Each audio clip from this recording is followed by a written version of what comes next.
Totally, it's 3 p.m. and we can start now. Yeah, we can start now.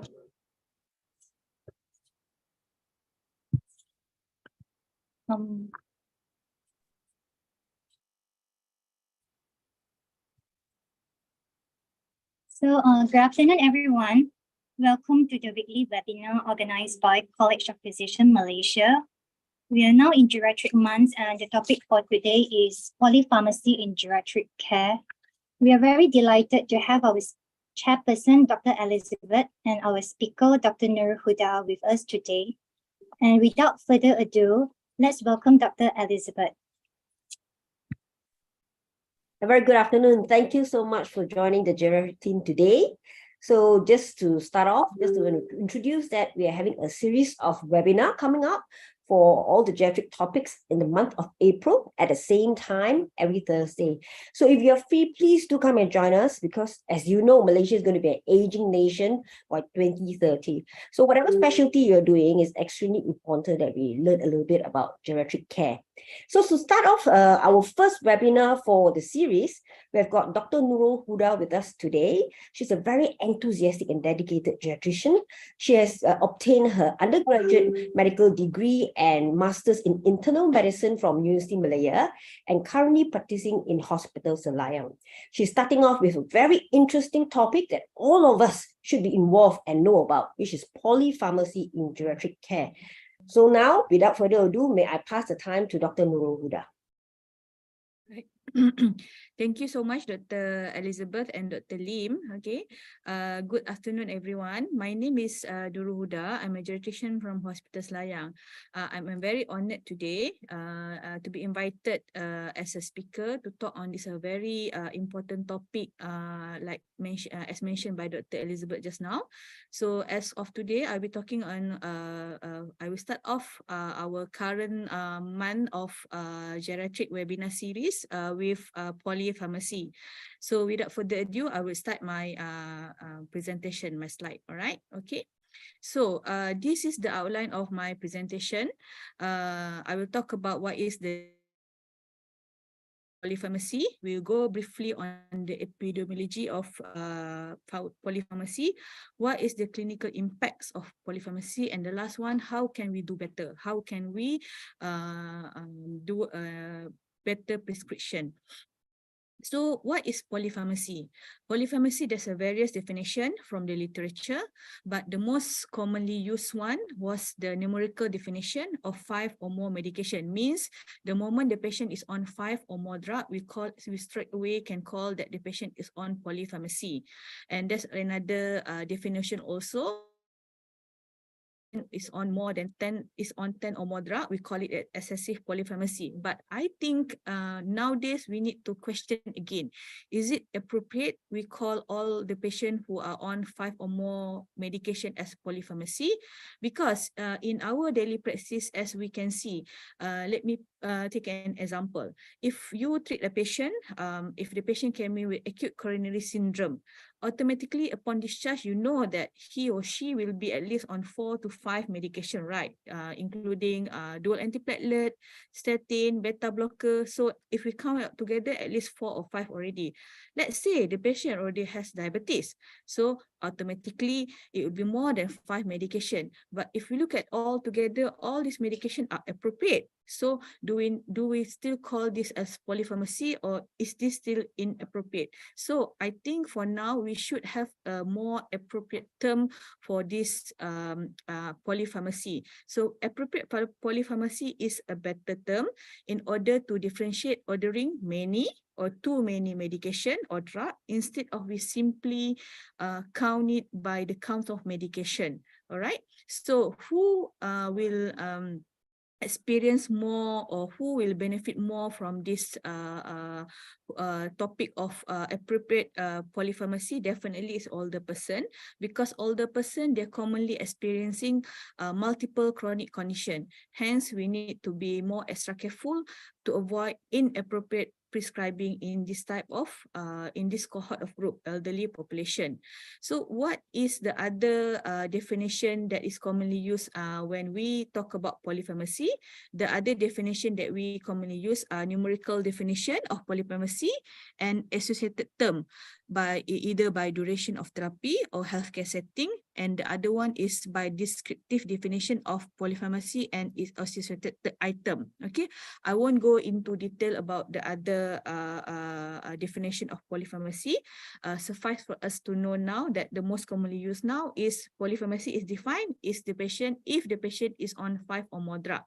So what is the prevalence of the polypharmacy? Is it only the issues in Asian country, in Malaysia? It is not. Unfortunately, it is not. Okay, it is a major and global issue, as globally we face a demographic shift with the proportion of older population group are on the rise. In Malaysia, we are not excluded also. By 2030, we will become an aging nation, as estimated about 50% of our population will be of age 60 years old and above. Okay. So, what is the prevalence of polypharmacy? This is WHO technical report of polypharmacy in 2019. If you can see from here, Malaysia, we are here, is about 14.6%, and we are almost the same with UK, developed country, Singapore even higher than us, and Australia. So this is indeed a global issue, not only localized to one region. Next, we go on to why older person at risk of polypharmacy compared to younger person or compared to younger adult. There are multiple explanations for that. Number one, we know that as the patient grow old, as they are older, they have multi-morbidity. So multi-morbidity is a self-explanatory. When you have a multi-morbidity itself automatically put a patient at high risk of polypharmacy. If you have hypertension, you will be on 2 or 3 antihypertensive drugs. If you have Parkinson, you'll be on at least Madopa. If you have ischemic heart disease, you'll be on cardiopin, you'll be on beta blocker, you'll be on statin. So by count of that, if you look at the count of number, automatically this type of patient will be on polypharmacy already. Right? Okay. So the second explanation also is that as people age, there will be a physiologic changes due to aging itself. Older people has lower physiological reserve. Plus, aging itself has negative effect towards hemostatic mechanism.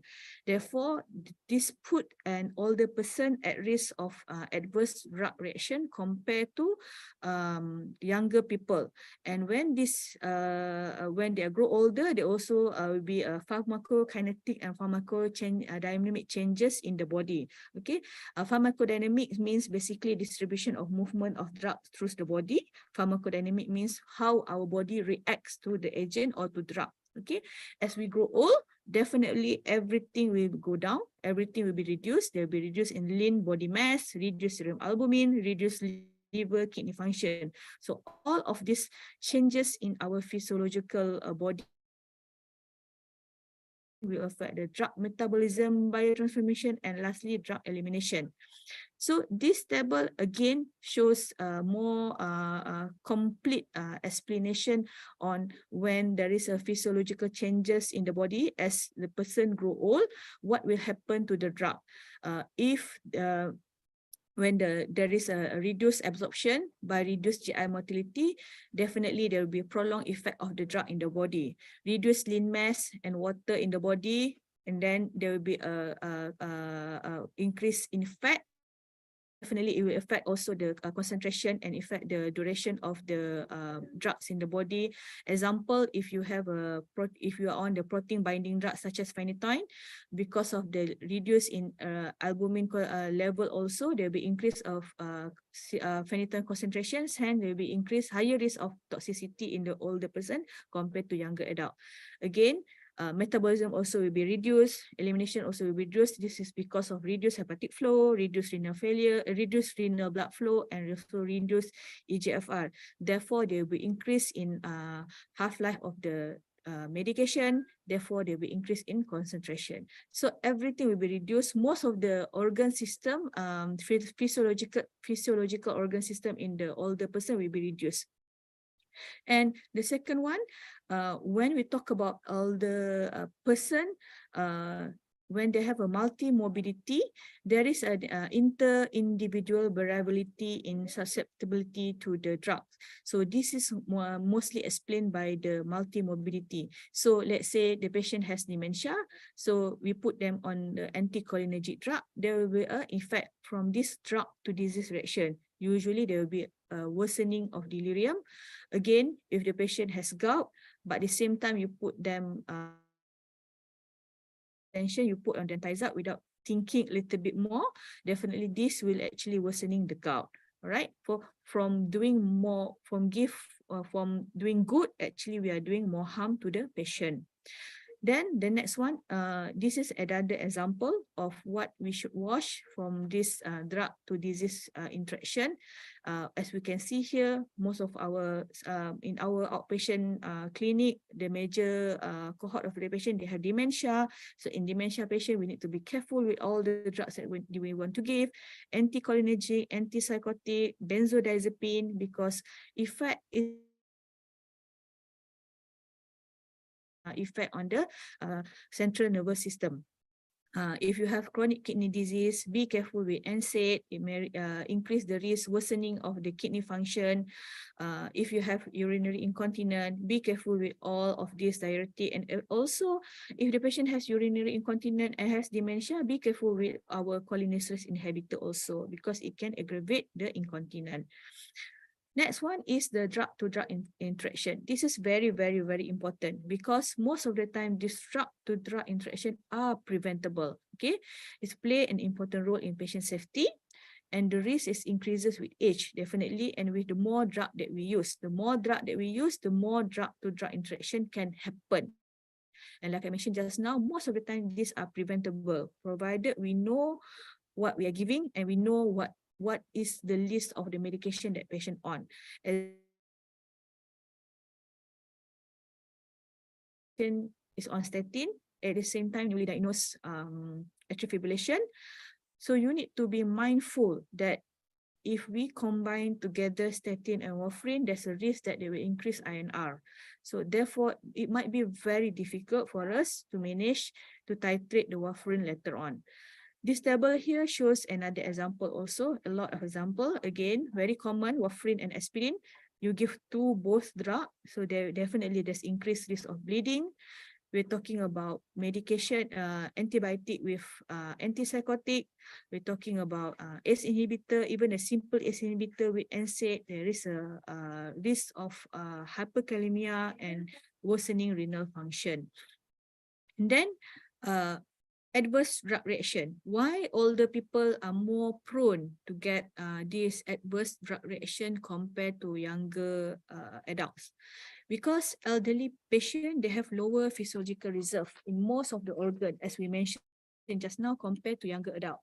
So together with this reason, together with alteration in the pharmacodynamic and pharmacokinetic of the older adult, this put them at risk of the adverse drug reaction itself. So we really have to be careful when we prescribing medication to older people. And this adverse drug reaction, sometimes we don't know. Is it a side effect of the drug, or is it something that we call as geriatric syndrome? So because sometimes this adverse drug reaction, they can mimic clinical geriatric syndrome. So always consider the possibility of adverse drug reaction, especially if you know that this patient will given a new drug. So we always need to ask a drug. Is it a new drug? When do you take this drug? Okay, and maybe we draw a drug before we conclude that this is a separate entity rather than an adverse drug reaction. Next, we go on something that is very important also under the topic of polypharmacy, what we call as prescribing cascade. What does it mean by prescribing cascade? Just simply means that we prescribe medication to treat a symptoms caused by another medication. We prescribe drug A causes a side effect, and we prescribe drug B just to counter the effect from the drug A. So this is what we call prescribing cascade. So what is the example of prescribing cascade? Let's say in dementia also, I always give a very common example, like what we do in our geriatric practice. We prescribe a patient on cholinesterase inhibitor. Most commonly, cholinesterase inhibitor side effect is GI disturbance, vomiting, diarrhea. So from cholinesterase inhibitor, patient develop diarrhea. So without thinking a little bit more or thinking that can it be due to cholinesterase inhibitor, rather than stop or withhold or maintain the dose or change it to something else, we put something else to counter the effect of cholinesterase inhibitor. So this is what we call prescribing cascade. Another example, very classic also, but bear in mind, sometimes what we do prescribing cascade is very harmful actually, it's very dangerous, it's very futile. If you see here an example, patient coming with pain can be due to acute gout, acute exacerbation of knee OA, we prescribe tramadol. So from tramadol, patient develop very bad nausea, vomiting. So from this nausea, vomiting, we then add on Mezolon. From Mezolon, to counter the effect of the, to treat for the nausea, vomiting, the patient develop Parkinson. And then when we detect patient have Parkinson, we put patient on levodopa pula. And then from levodopa, patient develop psychotic symptom. And from psychotic symptom, we add on more medication. So what happened under this prescribing cascade? We keep adding on medication, another medication, and another medication. So from this haloperidol, patient become confused, have unsteady gait, orthostatic hypotension, fall and fracture. When the triggering factor, the initial symptom is only pain. And sometimes we have to think again, do we need to start off with tramadol? Okay, maybe the patient could go on initially with just a simple paracetamol, some local agent, rather than we give tramadol straight away. So this is not something that very simple or something that we can take very lightly, because of in older person or sometimes in our culture, patient just follow what we give. Doctor is always right sometimes, okay, especially for the uneducated one, okay, they just take whatever that we give. Okay, so we are the one who knowledgeable, so we are the one who should be very careful, and we should know what we're giving, because the side effect is the patient who are the one who are experiencing it. Next one, we go on to the next topic, what we call as inappropriate prescribing and de-prescribing. Inappropriate prescribing encompasses of potential two entity. We call it number one as potentially inappropriate medication, PIM, short form, and the other one is potentially prescribing omission. What does it mean by potentially prescribing omission? Means failure on our side to use a drug that is considered necessary or with clear indication. Simply mean that we don't give the correct drug to the patient just because we're afraid. We're afraid for what reason? It can be many reasons. Okay, mainly ageism. Oh, this patient is old. I don't think he should be on that medication. But the reality, practically, this patient should be on this drug because there's an evidence for it, and there's a clear indication for that medication. Both may do more harm than good if these two things happen, PIM and PPO, and also both should be avoided in older or frail adults also, right? So there are many tools to assess the appropriateness of prescribing in patient with polypharmacy. This table shows, so this graph shows that definitely is a self-explanatory again. The more medication you are on, basically the benefit, the harm outweigh the benefit. The benefit decrease the more you are on more medication, because definitely there's a poor adherence, too many medication to eat. Usually patient will say, better saya makan obat daripada saya makan nasi or makanan, too many medication. Okay, comorbid condition. Sometimes patient can be frail. So when they are on too many medication, it doesn't mean it's good. Okay, and we need to look at the patient prognosis and life expectancy also. And what harms come when the patient is on polypharmacy? Definitely there will be increased side effect. There will be frequent use of potentially inappropriate medication. There will definitely be a drug-to-drug interaction, overdose, and medication error.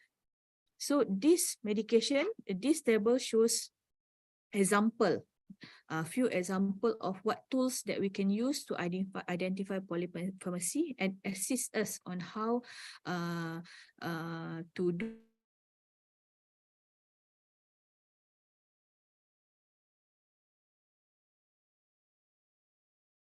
this prescribing and so on and so forth.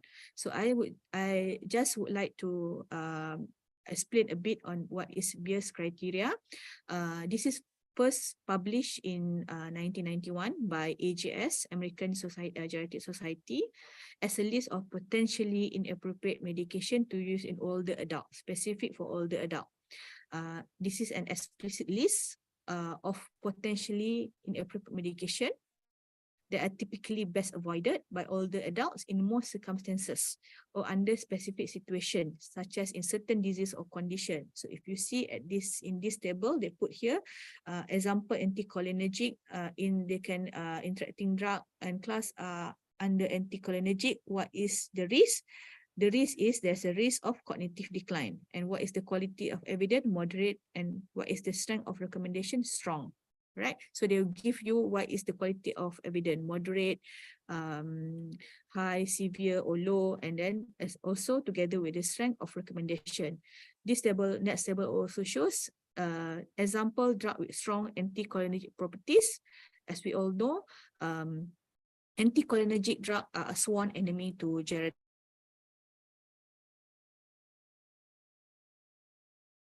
Side effect of anticholinergic drug, you can get drowsy, confused, dry eye, dry mouth, urinary retention. So if can, please avoid anticholinergic drug in older person.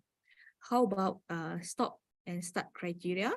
STOPP stand for screening tool of older person prescription. It's more towards PIM. So PIM, potentially inappropriate medication. START stand for screening tool to alert doctor to the right treatment. So it can be more applicable to PPO, list of PPO medication. The first version is in 2008. The second version is 2004. What they do in the second version, basically there's an increase in the numbers of criteria compared to 2018 version. What is the aim for this STOPP or START criteria? Definitely the aim is medication appropriateness in older person. We want to prevent adverse drug reaction, and definitely when there is a lesser drug, definitely there will be a reduced drug cost. In one of the single RCT, it shows that the use of STOPP START criteria as an intervention apply at a point during hospitalization of acute illness in older person, it significantly improved medication appropriateness. And this effect actually maintained up to 6 months post-intervention. And in another clinical trial using the STOPP and START criteria also, it shows that if we use the STOPP START criteria within 72 hours admission, there's a significantly reduced risk of ADR, adverse drug reaction, with absolute risk reduction of 9.3%. And the number need to treat is about 11. And there's also reduced average length of stay by 3 days in older person. So this shows that very important if we can screen and look for the list of the medication and do the needful, they prescribe and so on. Okay, so this is the example under the STOPP screening tool. It has 2 sections. Section A is the indication of the medication, whether it follow the evidence-based clinical indication or not. Section B is basically it follows according to the system or organ. Example that I put here is cardiovascular system. So under the STOPP criteria, they put here that for the list of PIM medication that digoxin for heart failure with normal systolic ventricular function. So it falls under the PIM medication. So you can read here, beta blocker in combination with verapamil or dialtazim, there's a rate of heart block. So we should avoid as much as we can. Okay. All right, okay, avoid if we can. Loop diuretic for dependent ankle edema without clinical or biochemical evidence of or radiological evidence of heart failure. We have other safer option rather than if we want to give this as first line of treatment in hypertension.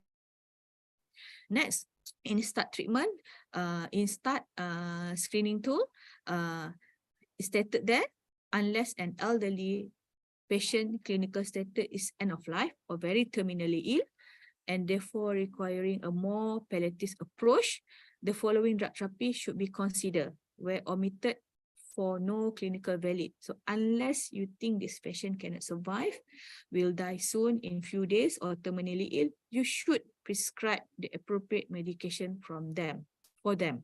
Example here, we put here also for cardiovascular system.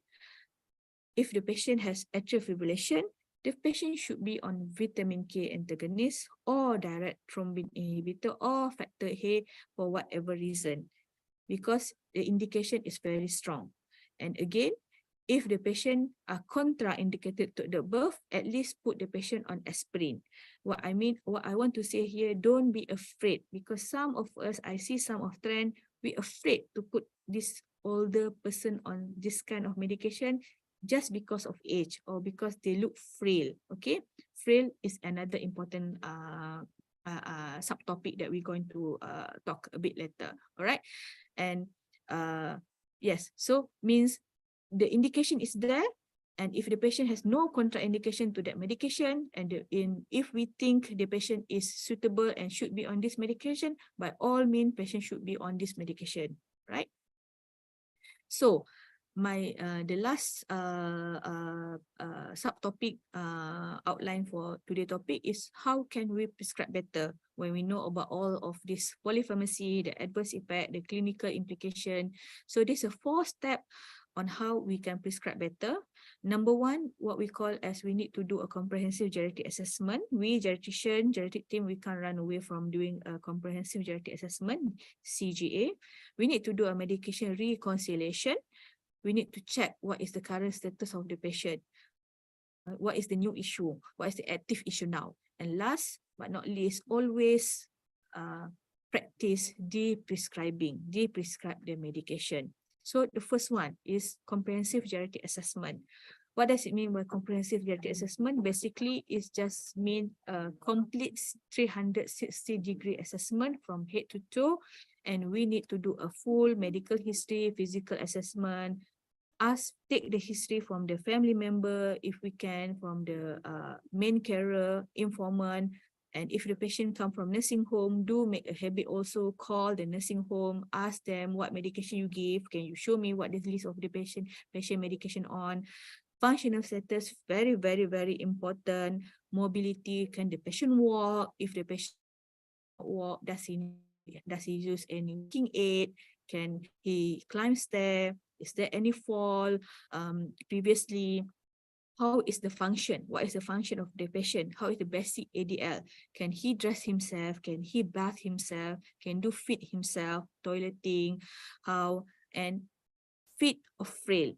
Okay, is the patient fit? Because no two older person are the same. You can have a 70 years old who are very fit, very robust. And on the other hand, you can have a 65 or 70 years old who are very frail. Okay, next one, look at the psychosocial and financial support of the patient, who they live with. Are they living alone? Daytime, how are they? Who manage them at home? When the children all go to work, are they alone at home? What is the cognition status? Very, very important. Okay, any depressive mood, who support them financially? Transportation, if they want to go to the hospital, are they go alone to the hospital, or did the family accompany them? Environment itself, housing, terrace house, double-story house, condo, and accessibility. How can they interact with the surrounding? How can they go to the grocery? Is there a public transport if they don't have the transport? So that kind of thing. We need to know all of this. So this is what we meant by comprehensive geriatric assessment. Next thing is, like I mentioned just now, is frailty. Frailty status is a very important determinant in polypharmacy and for those with multi-morbidity. What happened? What does it mean by frailty? Frailty is just simply mean by, in older person, the lack of physiological reserve, means they are more vulnerable to insult and adverse health outcome. Therefore, they are less able to adapt to external stressor like acute illness, like a simple UTI or trauma compared to younger non-frail person. So when they are frail, there will be a reduced tolerance for medical intervention. This include medication. So this table here shows how to score for the frailty. Clinical practice, we often use CSF, very easy to use, okay, but don't look at the picture. We can't classify the patient frailty class 1 or 2, 3 based on the picture, okay, it's not right, okay. You need to describe, read the description and describe and ask the family member and look and assess by yourself, and you categorize the patient where the patient fall. Most of the time, older person who are admitted in the ward, most of them fall into CSF 5, 6, and 7. So they are in the frail group. As I mentioned just now also, no two older person are the same. If you look at the picture here, even though this example, both of these older patient are 80 years old, but they are not the same. On this right picture, definitely this is more clear of metabolic syndrome phenotype. So in this type of patient, you want, as much as you can, you want to prevent cardiovascular disease complication. Therefore, in this type of patient, you need a very strict control of the disease. Everything target must be tight, must be very strict.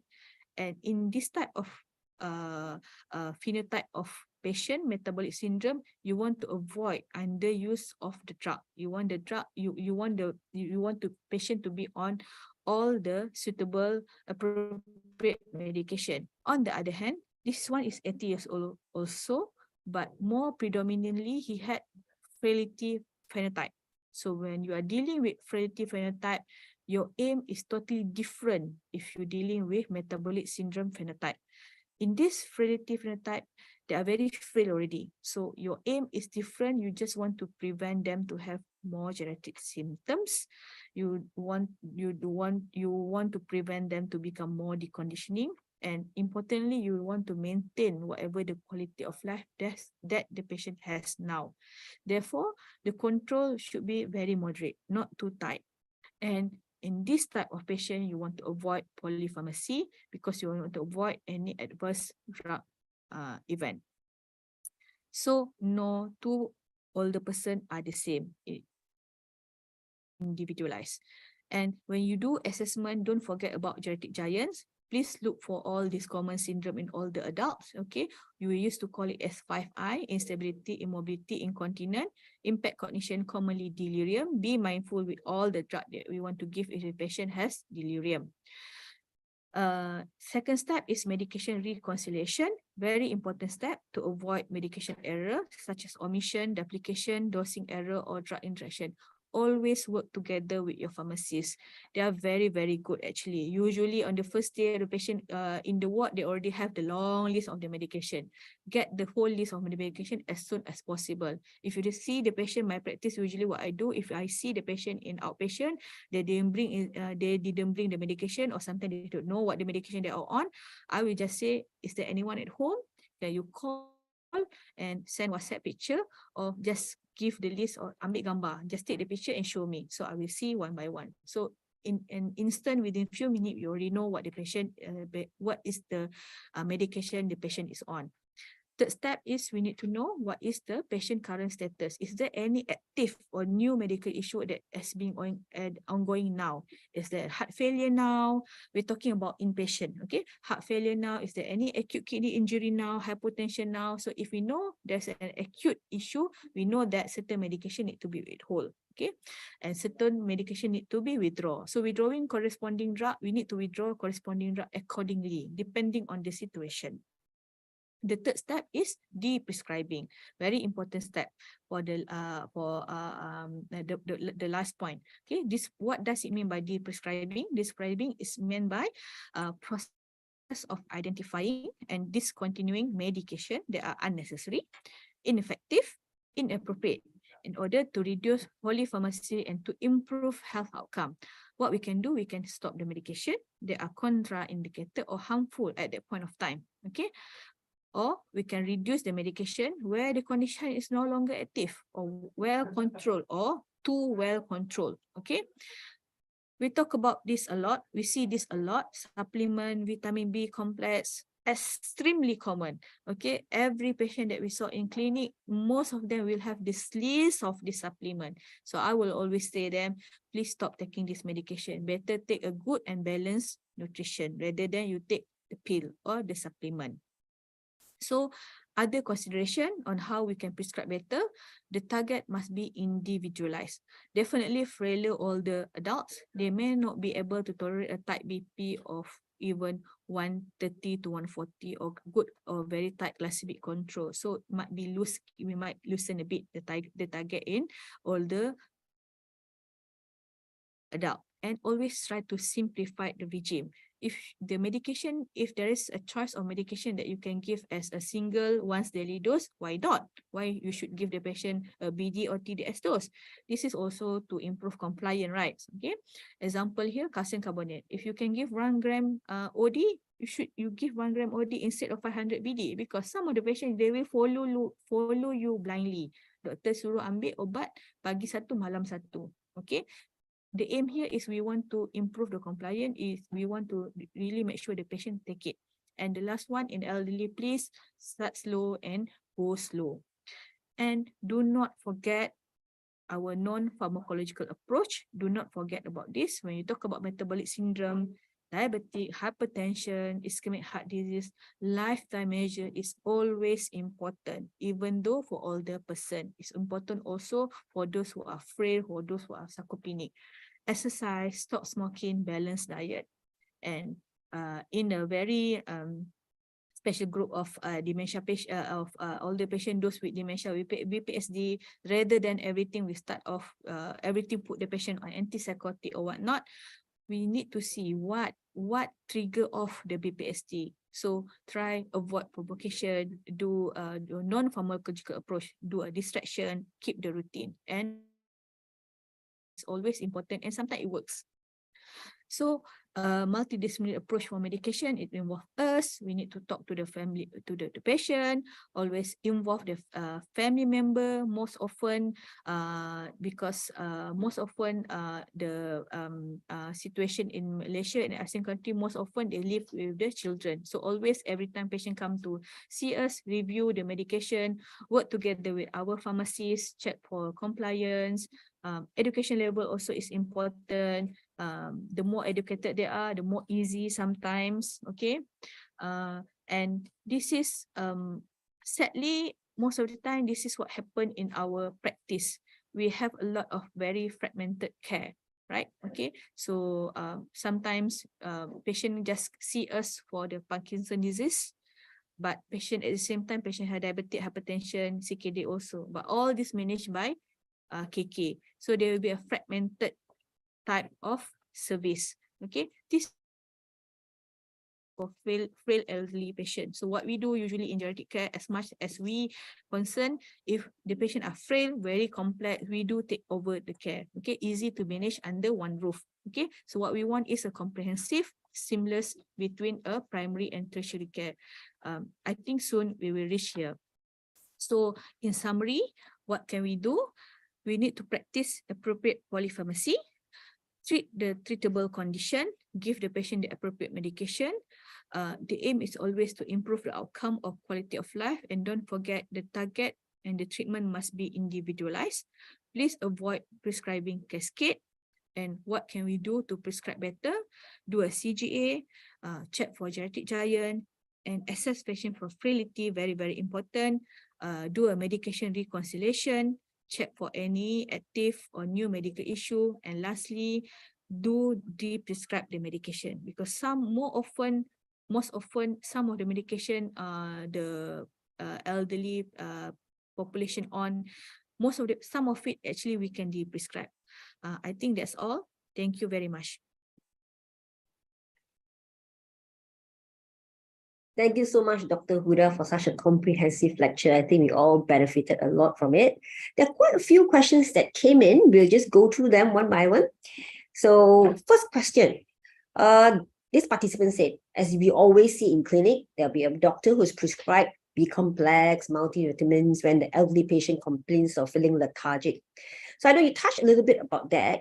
So what do you actually think about it? Because you know our B-complex, small tablet, folate, small tablet, vitamin C, they all get stuck in between the teeth and not too sure to take it. And the multivitamins are so huge they can't swallow.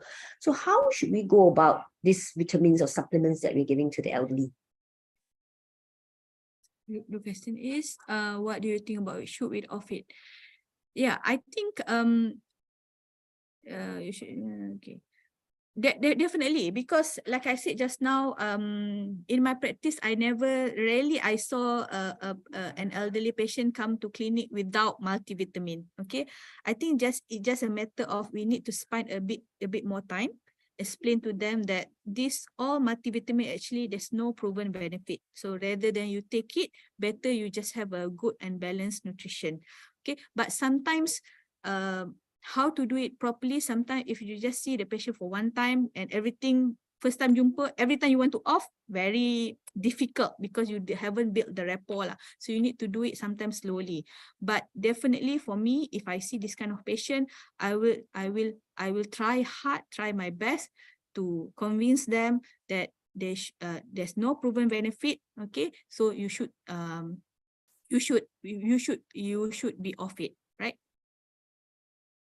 Okay, coming up to our second question. This question is very practical. It asks, is there a benefit if you diagnose an elderly patient, not just elderly, even young patients with chronic AF stable in the clinic kesihatan area? Should we start on aspirin first while we're waiting for them to see a cardiologist to start anticoagulation or echo or further investigations? No benefit. Clearly, this is very practical. The moment you see the patient in clinic kesihatan, you check the pulse, AF, you do the ECG AF, you look for contraindication. Is there any contraindication that the patient should not be on what was the question just now, that the patient should not be on anticoagulant, you should start. Okay, so there's no point of starting aspirin because you know that the pathophysiology is totally different. So no point of waiting for echo or waiting to see the cardiologist. If the patient has no contraindication for you to start anticoagulant, start straight away. Okay, unless the patient has a strong contraindication for that lah, so you can go on aspirin saja. Okay, moving on to something more practical. Okay, everyone likes a stop and start criteria, but how practical is it in a primary care setting? Correct. Very, I would say in primary care setting might be very, very difficult to do because in a day you might see up to 1,000 in 900,000 patients.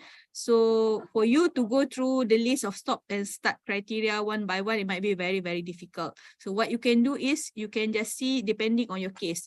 If you see the patient is very fit, very robust, you know that shouldn't be a problem with all this medication lah. But if you have a very frail elderly, a lot of complaint here and there, a lot of geriatric syndrome, a lot of geriatric giant, so maybe this patient, so you need to pick your target. Okay, so you choose your target. So those who look frail, those who are frail, this one you want to spend more time and go through the list of medication by BS criteria or stop and start criteria. Okay, not necessary, not all elder person you can do this at primary care setting because of time limitation.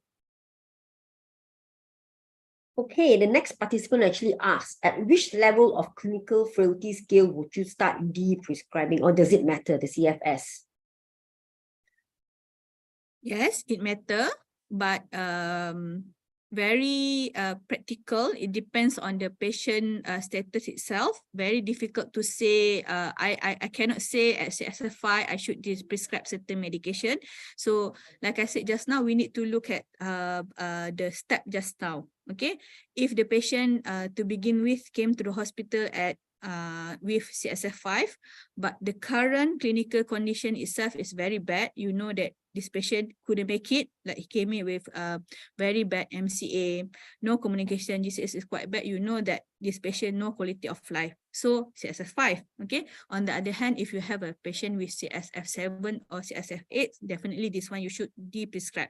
So to say that at which level, very difficult, you need to see them as individual, okay? Person A might be different from person B. Okay, so you need to take a very holistic approach and see the patient as individual one by one. Okay, thank you for the answer. And next one, back to cardiovascular diseases. If a patient never had any ischemic heart disease or stroke, and there's no indication for aspirin, but since aspirin has been started, we love to start aspirin for everyone, right? Should we continue it or should we discontinue it, or should we do more investigation like a CT brain to look for stroke to justify the use of the aspirin? Okay. Definitely a very good question. Very good question. We are moving away from starting aspirin just for primary prevention, right? Okay, very good. So I think that the participant paying attention, definitely doing a CT brain just to justify why the patient is on aspirin is not practical. It's not practical. We shouldn't do that. All right. So it depends on the situation. Okay. If you see the patient now is frail, more deconditioning, and you try hard, you don't see any indication on the first place why this patient should be on cardioprin, by all means you can. Okay. But it should take a bit more confidence, a bit more knowledge lah to do that. Okay. But from this question, just because of this patient on aspirin, and so the question is would you order CT brain is become like prescribing cascade, right? You patient on aspirin, and because patient on aspirin you want to do CT brain, so it's become like terbalik, the reverse. Okay, so we shouldn't do that, right? And again, the question here since it started a long time ago, so we do have this kind of condition, we do have this situation almost every day. The patient will come to us, but doctor, why you want to start? My mother already on this medication for like 20 donkey years. Why you want to start now? Okay. Yes, the patient is already on the medication for like 10 to 20 years, but now we need to remember that your mom is growing older and they are more frail now. So we go back to our slide just now. When they grow older, the physiological, everything changed already. So last time, maybe they can tolerate this medication, but now as they age, as they become more frail, more comorbidity, so this medication maybe do more harm than good. And you need to explain to them that in the first place, there's no indication for this medication. So I think it's safe for your mom to be off this medication now. So it's matter of you need to have the confidence, need to have knowledge on how to do it. Okay, most of the time, patient will agree to the decision. Okay, next is a more specific question. Are there any evidence that neurobiome is beneficial for those who have peripheral numbness? No evidence at all. No evidence at all. So we can stop prescribe neurobiome for peripheral numbness. Okay, another question from the primary care setting. We do sometimes see patients with a lot of follow-ups with a lot of doctors, our geriatric patient, like orthopedics for OA lah, urology for BPH lah, and then primary care for diabetes, hypertension, a whole lot. So in this case, how do we approach this patient? Do we actually de-prescribe in primary care, or do we want to send them to a geriatrician? Okay. Very good question, very valid question, because we're facing this tsunami of older population. Okay. As of now, there's only 33 of us, right, in KKM. So it's very difficult. If the moment we see this older person with like polypharmacy sent to geriatric, it's not wrong, okay? But for me, I take the approach that if the patient is frail, if the patient has a lot of geriatric syndrome, geriatric giant, very complex, do refer to us. Okay, and this is also what we call what we want to advocate now, the importance of seamless care with the primary care setting, because we know in future we can't manage alone in hospital, be in hospital or those in primary care setting also. So it must be a specific reason, because like I mentioned just now, you do have a patient who are 70 years old who have diabetic hypertension, but they are fit, they are robust. Okay, so by all means you can continue managing them in clinic kesihatan in primary care. But on the other hand, you have a 70 years old who have mild cognitive impairment, who have osteoporosis, who are frail, very slow now, who have maybe incontinent, who have a lot of falls before. So this type of patient, you know that this one need a very comprehensive approach. So this type of patient, you can refer to geriatric. Once we sorted out the patient 1 or 2 times, if this seamless, in future, if this seamless care is in better place, we can send this patient back to the clinic kesihatan. So the answer is we need to see the patient, we need to be individualized, okay? Not, we need to see the need of the patient. If the patient are complex, have a lot of geriatric syndrome, geriatric giant, frail, do refer to us for further assessment. Okay, for the next question is a clinical question, but I will try to put this patient as an elderly patient, but otherwise the geriatrician find it difficult to answer this question if it's just anyone else. So the question said, for a patient with history of hypoglycemia, what would you suggest if the sugar are still not controlled with Galvus Met, which has lower risk of hypoglycemia, a sulfonylurea, or should we introduce insulin? Very good practical question. Yeah, okay.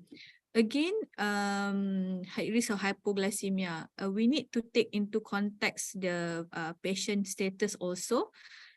Is the patient frail?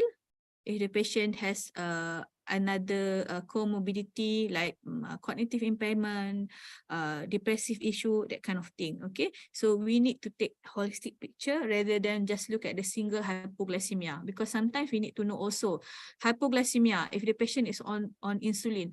I had a patient, you know, very fit actually, but always come with hypoglycemia. Turns out they cocok the insulin in the wrong way. So inject insulin after the meal. So it's not as simple as you just change the medication just because the patient has hypoglycemia. You need to do, like I mentioned just now, your comprehensive, this is where your comprehensive geriatric assessment is very, very important. And definitely if you're talking about sulfonylurea or insulin, both has a risk of hypoglycemia. We just need to make sure which one is suit better with the patient daily activity, practice, okay? If the patient is still working, maybe you want to omit insulin, you want to try as much as you can oral medication. So that's how you do it, okay? You cannot just simply look at one factor. You need to take it, in the elderly, you need to take everything into the factor and to decide what is the best for the patient. Okay, next one, another clinical question. Are there any recommendations for the management of elderly with peripheral numbness? Do we need to rule out vitamin B deficiency? Yes, definitely. Okay, vitamin deficiency. We need to take our B12, folate, your usual thing, thyroid function, everything semua. We need to rule out vitamin B12 deficiency. So most of, because the treatment is different, right? Okay, last but not least, to wrap up the session, all of us, I'm sure, is convinced after your lecture that we should de-prescribe. But are there any special concerns when we de-prescribe for patients? Because, you know, they're on like 20 medications and we're doing it. Is there a special sequence, or what do we need to be concerned about when we do this activity? Okay, I think de-prescribing is very important. At this level, for me, I think everyone should be able to should know how to de-prescribe, but before that we need to have a knowledge lah. But the most important point here is that don't prescribe everything at the same time. Don't do it like you want to describe 10 everything at one go. Okay, do it slow. And then we need to remember that certain medication like centrally acting drug, like beta blocker, you cannot just abruptly stop it. Like if the patient on 5 mg, suddenly out 5 mg go. Okay, you can taper it down. Contoh like beta blocker, bisoprolol 5 mg, you can cut it down to 2.5 first, 3.75 first. So there are certain medication that you know, if you stop them abruptly, there will be a rebound of symptoms, right? So means start one at a time, slow. Everything in the elderly is start slow, go slow, except in emergency situation. That's it.